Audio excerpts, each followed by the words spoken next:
ទេសភាពមើលពីខាងលើនេះពិតជាស្អាតខ្លាំងមែនទែននៅពេលដែលយើងឡើងដល់ខាងលើនៅខ្លោងទ្វារទន្លេអ៊ុំបើសិនជាបងប្អូនចង់មកខាងលើហ្នឹងណាចង់ឡើងមិនខ្មិចណាមើលទស្សនាវីដេអូមួយនេះទាំងអស់គ្នាគ្នាឥឡូវនេះខ្ញុំនឹងនាំបងប្អូនទាំងអស់គ្នានាំផ្លូវឡើងទៅលើខ្លាំងទ្វារទន្លេអ៊ុំថតរូបខាងនេះនេះបងប្អូនខ្លាំងទ្វារទន្លេអ៊ុំទ្វារទន្លេអ៊ុំអញ្ចឹងយើងមិនមែនឡើងខាងនេះណាយើងមិនមែនឡើងខាងនេះទេគេមានផ្លូវឡើងរបស់យើងតោះ let's go គឺយើងឡើងមកចំហៀនហ្នឹងបងប្អូនយើងមានផ្លូវមួយដែលគេដាក់ថាហាមដូចក្នុងវីដេអូហ្នឹងយើងអត់ឡើង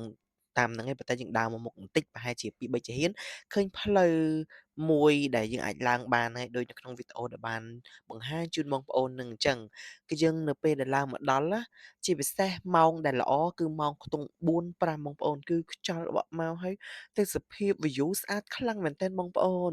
អរគុណបងប្អូនទាំងអស់គ្នាសម្រាប់ការទស្សនាវីដេអូមួយនេះ កុំភ្លេចជួយចុច Like ចុច Share និងជួយផ្សព្វផ្សាយវប្បធម៌ទេសចរណ៍ខ្មែរយើងផងណាអរគុណជម្រាបលា